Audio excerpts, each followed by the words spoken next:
Hello, everyone. Yay. Welcome to Community Conversations. I'm very pleased to present our group today. We don't have just one speaker, we have many speakers. And to give further introduction and to sort of set the stage for all of this, I want to welcome Andy Ingram Eccles. Andy is the director of the international programs here at LCC, and she has brought with her several international students who will share their stories. So please welcome Andy Ingram Eccles and the LCC students. Thank you, everyone. And can we give a round of applause to Courtney for coordinating this event series? Thank you, Courtney, for all that you do. Appreciate it. Well, I'm so delighted you've come to this conversation, whether virtually or in person, because it's going to be a good one. All of them are great, but I'm biased. As the person who oversees international programs, international students, I know their stories, and I'm excited for you to hear their stories as well. So today you will hear from 3 students. Jonas Landhauser from Germany. Then you'll hear Jane Wandia from Kenya. And you'll hear from Yuna Noguchi from Japan. Each of them will take a turn coming up here, speaking for about 10 minutes to share a bit about their home country and culture. I would ask that you save your rich, engaging questions until the end of the 3rd speaker. That way we allow all of our students to speak, and then we can engage in further dialogue. Though there may be moments in the students' presentations where they'll ask for audience participation, at that time, please chime in. It's always more rewarding when we have that feedback. Now, before I turn it over to the students, I do want to plug one other thing. If you enjoyed today's conversation and you want to learn more about the global identities here on the LCC campus, then I encourage you to come back to us in the week of November 18th through 22nd. That is International Education Week. International Education Week is celebrated on university and community college campuses around the United States. LCC is no exception. So we'll have much more opportunities for you to hear from more international students and even faculty, staff, and non-international students who want to share with you their global identity. So again, come back on November 18th through 22nd for International Education Week. Without further ado, let's bring up to the stage Jonas.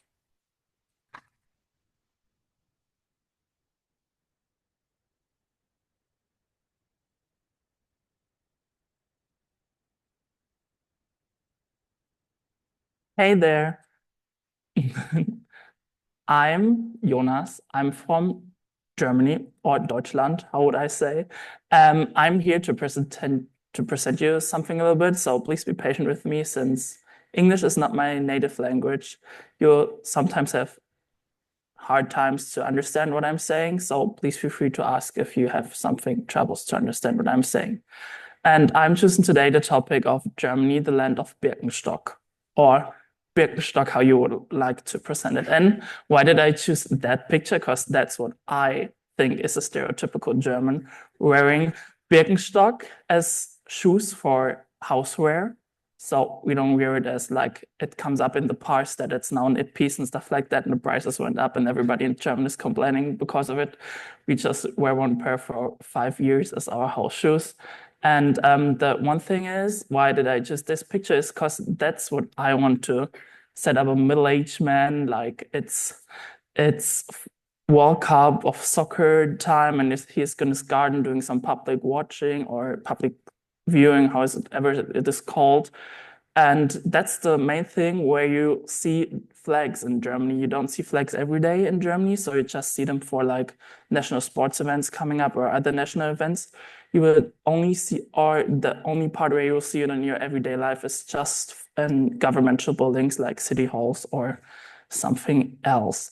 But Germany is more than Birkenstock, because Birkenstock was founded in 1774, which is a very old company of Germany. And yeah, but Germany is way more than Birkenstock. It's the land of Aldi, Puma, Adidas, Playmobil, Siemens, T-Mobile, Volkswagen, Bosch, Lufthansa, Haribo, Bayer, or Mercedes. Does anything up there surprises you that is a German company? T-Mobile? It really surprises you because T-Mobile is a telecom in Germany, which was a governmental company because the governmental provided, after World War, provided the Germans with communication, post office, and transportation, which is the Deutsche Bahn. And then they got like, they make it out of it stock marketing, where they put the firms on stock marketing. So telecom got put to stock marketing in 1990, and then it globalized itself, and now it's here. So it's here. But let's have a look at Adidas and Haribo, because that's very specific in Germany. The Adidas and Haribo stands for it, like the brand for itself. Adidas is short for Adi Daxler. Adi is short for Andreas, because that was the name of the founder of the firm. And Haribo is kind of the same, so let's focus on Haribo a little bit, because Haribo is short for Hans Riegel aus Bonn, which stands for Hans Riegel from Bonn. Bonn is was the capital of Germany, where the East and West Germany was still there. So that means Hans, his first name Riegel, his last name Bonn, is where he founded his firm. So that means that's what Haribo stands for. And now coming to myself, I will be Jolaka in that type of thing. So I'm Jonas Landhäuser from Karlsruhe. That will be Jolaka. Yeah, why? Let me tell you a little bit about Karlsruhe. Karlsruhe was founded in 1715. And in my picture of Jolaka, you can see the Baroque castle of Karlsruhe, which is in the city center. Karlsruhe is a city near the French border in the south of Germany, which is fan-shaped. And Karlsruhe was modeled after Versailles in France. And thus Karlsruhe is the 22nd largest city in Germany, with more than 310,000 inhabitants, which is probably half the size of Seattle, to give you a number. It's also the former capital of Baden. And Karlsruhe is Germany's legal center, being home to the Federal Constitutional Court, the Federal Court of Justice, and the Public Prosecutor General Office. Karlsruhe became the seat of the Federal Court of Justice in 1951, which means 6 years after the ending of World War II. 2 years before that, the Basic Law of Germany came into force. Karlsruhe was chosen for those because the court was and needs to be independent of politics, so it can create a spatial distance from Bonn or Berlin during that time. So like you guys in Washington, everything is located in one city. There's just maybe one street between them. But Germany wants, after World War, with our history, wants to make sure that politics and law and the court never, so it's a really long distance that they need to go. Like there's a saying, den Weg nach Karlsruhe klagen, which means I sue the way up to Karlsruhe, which stands for the distance and the steps that people need to do to sue somebody. And now coming up the pictures, you have looked at the pictures, even the fan-shaped picture. Does this remind you of something? The fan-shaped picture. Okay, then I have a clue for you. I bring a third picture. Yeah, it says there. It's the US Capitol located in Washington, D.C. Of course, it all began during Thomas Jefferson's term as American ambassador to France from 1789. And remember, Karlsruhe was founded in 1715, and afterwards the castle building began. So during this time and Thomas Jefferson's time in France, his interest in arts and architecture made him travel extensively through France, northern Italy, and Germany. It was then when he also visited Karlsruhe, the northern gateway to the Black Forest. He was impressed with the fan-shaped layout of the city with all the main streets radiating from the Baroque palace, which had been built some 70 years earlier. As a matter of fact, Karlsruhe impressed Thomas Jefferson so much that he sent a sketch of the city's layout to Pierre L'Enfant, a French-born architect who had served on General George Washington's staff at Valley Forge. It was in 1791 when the President George Washington appointed him to plan the new capital that he used Thomas Jefferson's sketch of Karlsruhe as an impression for the design of Washington, D.C. So that means that these cities are linked together by a very special way of designing it. We're marking the European and the American transatlantic relationships. That's coming to why I'm here. I'm part of a cultural exchange program with the CBYX for young professionals. And as you can read down there, the CBYX for young professionals is founded by the US Department of State and administered by Culture Research, the organization behind it. About the CBYX for young professionals. CBYX for young professionals is short for the Congress Bundestag Youth Exchange Program. The program is a fellowship to spend 1 year in Germany and America that is fully funded by the US and German governments. Each year, Culture Research, the organization, selects 75 American and Germans from all around the places to spend the year abroad. CBYX is a reciprocal program, meaning that at the same time that Americans are going abroad, 75 German participants are coming to the United States, which I am one of it. And we are located all over the United States. So some people are in Chicago, some in Boston. I'm here in Longview. 2 of them are in Portland, 4 are in Seattle, so all over the nation. The program was originally founded as a public diplomacy effort. So while participants are gaining language, academic, and professional experience, they are also immersing themselves in the culture of another country. We are living in host families or in dorms, and with all of that, we are fully part of your culture and your way of living, if that's what a thing to say. Let's take a little look at the history of the CBYX. The CBYX program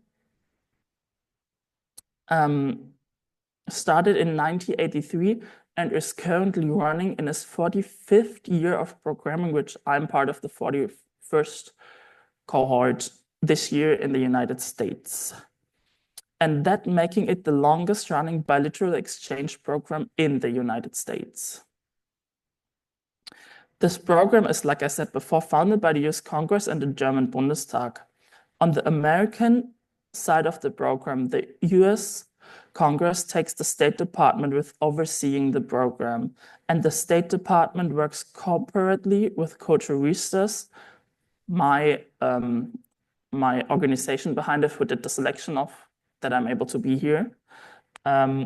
Since 1983, when the program started. So Culture Research is really long in there. So why did I choose CBYX, or why people should choose CBYX? That's one part. Like, we are here and you can go out later or talk to me if you want to, and give like your neighbors, I don't know, people the thing of, if you want to go to Germany, take the CBYX. It's funded by the government. You don't need to pay as much as you will do it on your own. So first of all, CBYX is an excellent opportunity to acquire or improve Germany or English as a language skill. The German language experience is not required to apply for the CBYX. The CBYX is partnered with language school partners in Germany and America. CBYX allows participants to experience complete cultural immersion through engaging with many different facets of German culture. For example, most of our participants live with host families. That is an obvious window into the German and American way of life. Our participants and expires German students live during their semester of classes and experience professional life in Germany throughout their internship placements. There's also a volunteer hour requirement during the university phase, which is in many cases a great way to get involved in local host communities. Our participants will be young ambassadors of the United States or Germany while on the program. CBYX for Young Professionals is a prestigious competitive fellowship program. It is founded through the Fulbright-Hayes Act, which is the same act that founds Fulbright and other State Department programs. CBYX is also an excellent way to improve future hireability, since many companies look for international experiences on resumes. And lastly, CBYX is a great way for you to gain knowledge about yourself and push your own limits for personal development. CBYX many different program components are going to challenge you in different ways. And I'm gladly taking my challenge here by presenting you today what I wanted to talk about to you.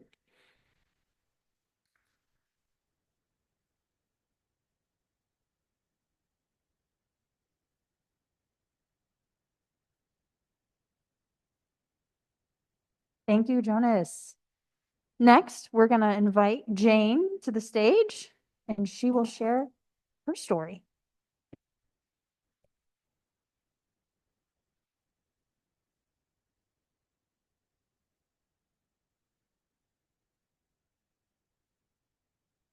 Hi, everyone. Good morning. My name is Jane, and let's explore Kenya with me. It's a land of beauty and diversity. About me, I'm Jane Wandia from Kenya, born and raised in Nairobi. Nairobi is the capital city of Kenya, and there's an image of the capital city of Kenya. I'm a pre-nursing student, and I hope to get into the nursing program next year in the fall. Kenya on the map. We are located in East Africa along the equator. We are bordered by Tanzania, Uganda, Ethiopia, Somalia, Sudan, and the Indian Ocean. There's a map of Kenya. Kenya is the heart of East Africa. We are known for the big 5 animals: lion, leopard, elephant, rhino, and buffalo. The big 5. National parks and the wild. 8% of Kenya is formally protected for wildlife and environment conservation. We have 23 national parks on the land and 6 marine, 28 national reserve, and 6 marine. Sorry, that one was 4 marine. Does anybody know the 8th wonder of the world? The 8th wonder of the world is the Masai Mara Great Migration, where over 1.5 million wild beasts migrate from Masai Mara National Park to Serengeti National Park. If you've watched The Lion King, you can see the migration of the wild beasts there. Kenya is a nation of many languages. Kenya is a multilingual country with around 70 languages spoken. Official languages are English and Swahili. And I'm going to teach you some basic Swahili phrases. Jambo means hello. Habari yako? How are you? Asante. Thank you. Karibu. Welcome. And the known phrase, Hakuna Matata. It means no worries. The tribes of Kenya. Kenya has 47 tribes or communities that share the common ancestry, language, culture, and traditions. I come from the biggest tribe in Kenya, that is the Kikuyu tribe.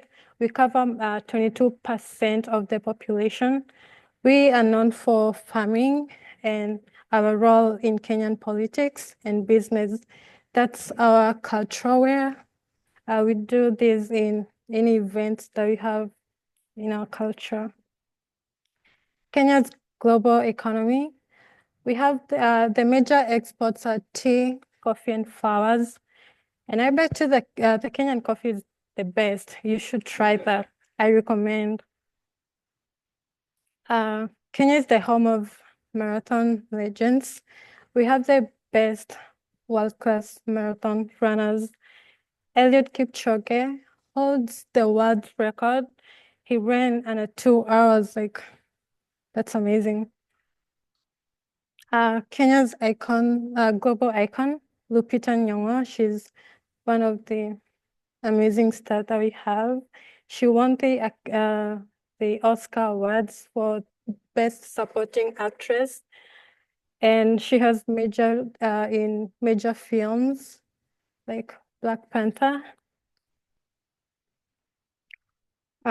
Perception of US and Kenya, misconception that is Africa is seen as uniformly poor, but cities like Nairobi are modern and thriving. Whereas in Kenya, some of us think that the US has no poverty. But when I came here, like homelessness and inequality still exist here. So there's a picture of the capital city of Nairobi comparing to some of the situations in the US. Media shapes these stereotypes, and it's important to recognize the diverse realities in both places. Thank you for exploring Kenya with me. I hope you've gained a deeper appreciation for its culture, people, and the global impact. Thank you.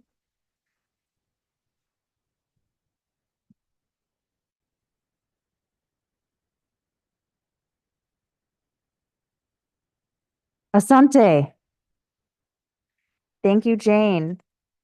Up next, we're going to hear from our third speaker. If you all watch me, remember how to do. Shout it out if you see it before me. Here we go. Slideshow. Yuna, welcome to the stage.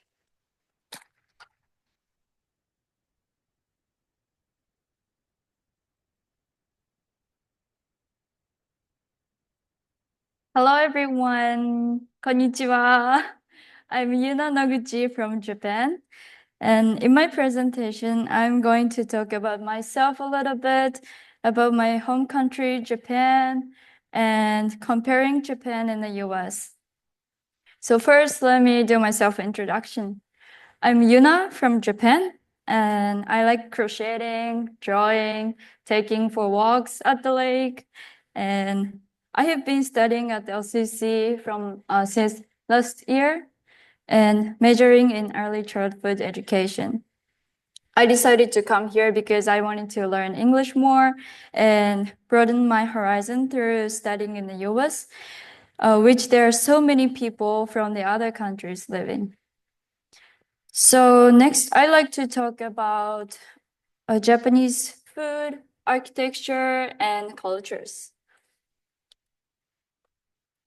Before we dive into the topic, has anyone been to Japan before? Yay, thank you.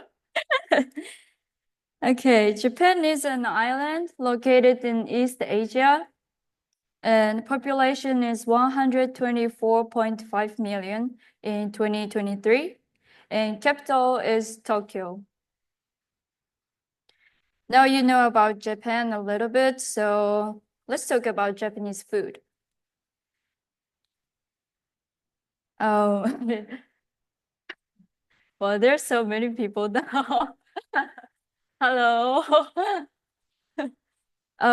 In Japan, we have so many good foods like sushi, tempura, tonkatsu, and more. I went back to Japan this summer, but I already miss those delicious foods so much. And we usually include a good balance of rice, soup, vegetables, fish, or meat in our diet. This example of the meal is washoku. Washoku is a traditional Japanese cuisine that emphasizes seasonal ingredients, balanced flavors, and presentation. Washoku symbolizes the deep connecting between food and Japanese culture and has been recognized by UNESCO as an intangible cultural heritage in 2013.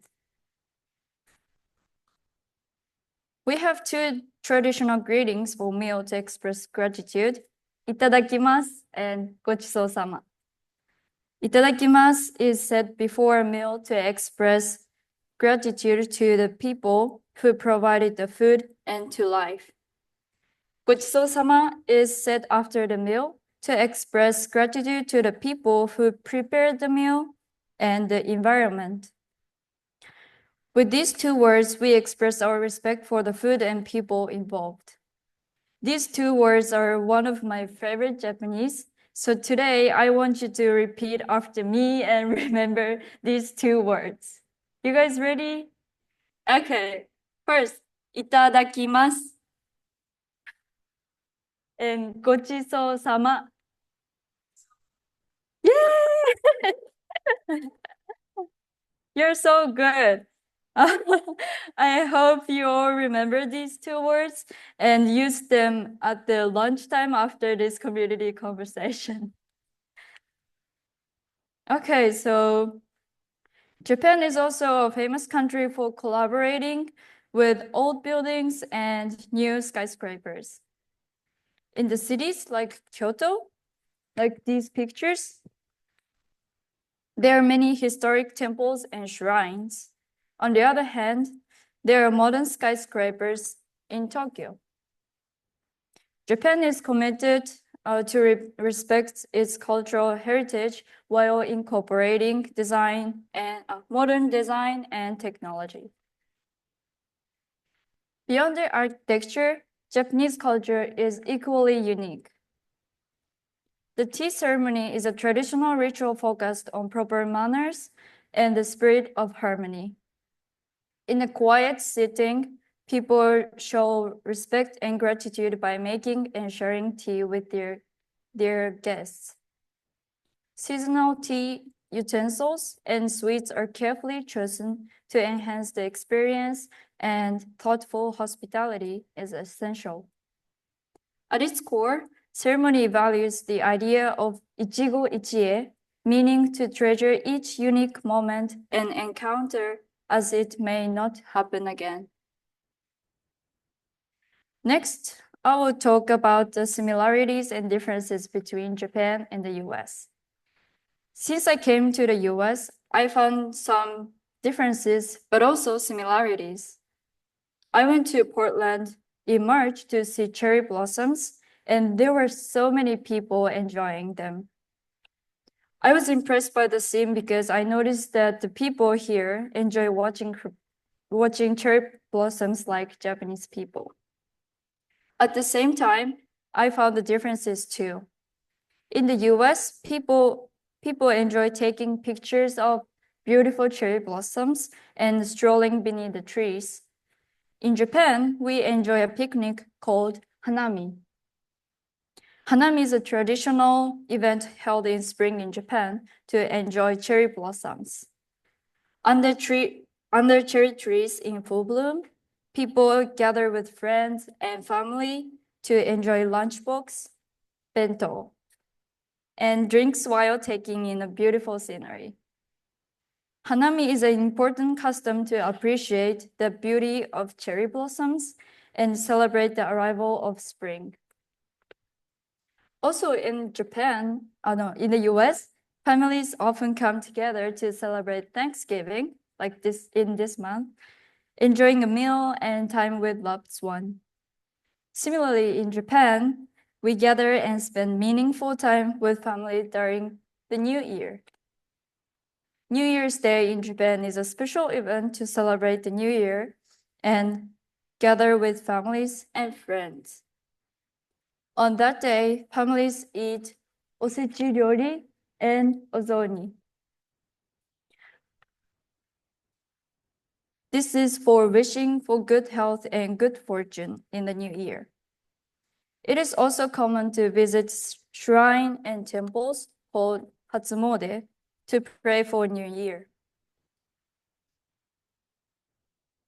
New Year's greeting card is an also important event to prepare for the new year and pray for a peaceful year through this kind of traditional customs. So today I talked about Japanese food, architectures, culture, and compared Japan and the US. I hope you all know that we are from different countries and have the different cultures, but actually we have some similarities as well. I'm grateful to share about Japan with you all, and I look forward to continuing to explore and learn during my time here. Thank you.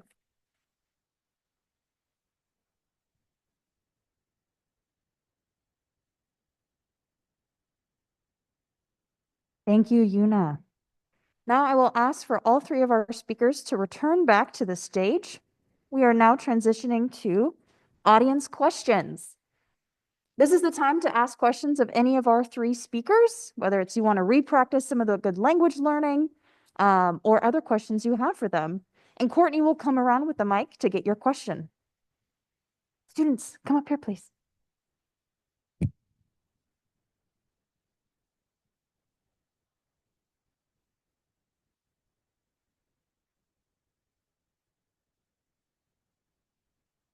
Thank you all for your presentation today.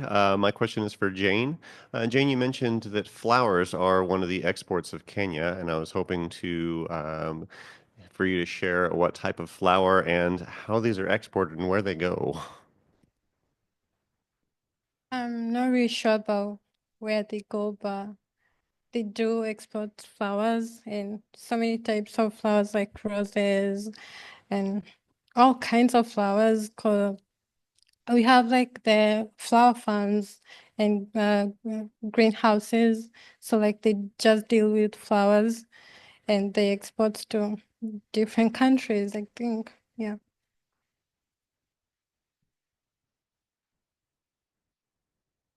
I have a question for everybody. You can take turns on answering this. What did you find most surprising about coming to the United States? I make to start with it. What I found the most surprising thing about coming to the United States was first the big impressions that you get. Like you get when you board the plane, then you have the mind in your mind what you wanted to experience, and that it's a little it's culture shock that I think everybody of us went through, and that's the most challenging part, like adjusting and finding the things that you love in another culture is also the things, but then to be honest, there are things that you think, oh, maybe back home it was better than it is here. But those are such small things that you need to find in your very own way. So I think it took me 1 month to finally be able to settle and get things done and feel that, yeah, and now I'm proud to say that it's my home now.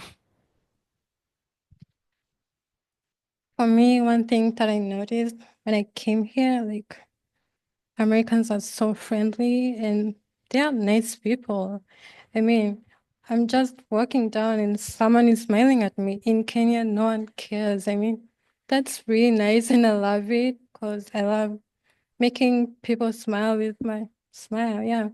And one thing that kind of shocked me a lot is the homelessness, that part. Like, we don't know about that at home and we all hear these bad stuff, but coming here, I'm like, okay, these things happens too. So each country has its own bad side. I mean, it's not bad, but yeah, I learned to appreciate that.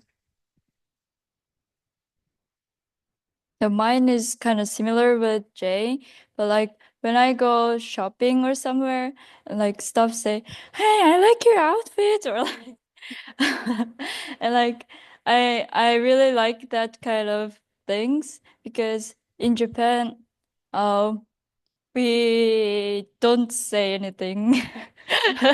Even if we feel that good outfit or like good hairstyles or something like that, we don't say anything. So some people say like Japanese people are so kind and nice, but also I think the people here is also so kind. I really like that. Yes. Let's see. Um,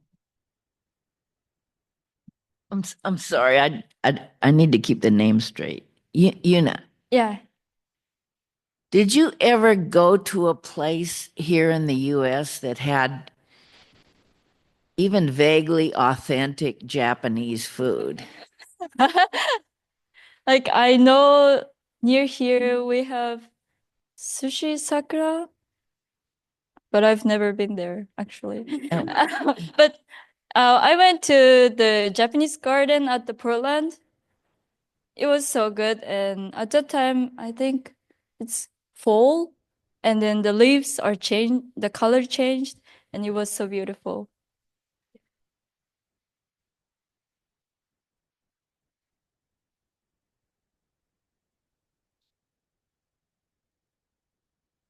Jonas, do you know where your internship will be? Yeah, so I'm a part-time student. That's different from CBRX. There are full-time students and part-time students. And my host family is located in Vancouver. So I drive every time up here to come here. So I'm working at a Safeways in Vancouver because I'm trained as a train dispatcher in public transport. And it's very hard to find a job in that field in the United States here.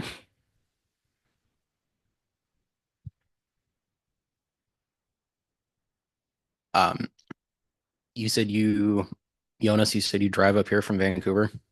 How does I-5 compare to highways in Germany?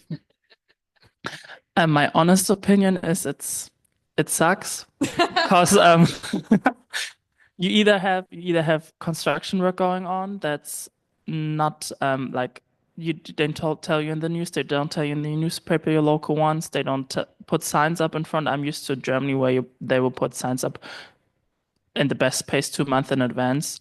So, which means this autobahn will be closed. Then one thing I'm dealing with is the speed limits. Since we have the autobahn in Germany and my average speed is 160 kilometers per hour, which is like 200 miles an hour. So that's my average speed that I'm driving back home. And now here I'm just hitting on my cruise control and let the car go. That's a cultural shock right there. Okay, well, thank you so much to all of our speakers today. And thank you for our audience and your great questions and stuff. And please join us again next week.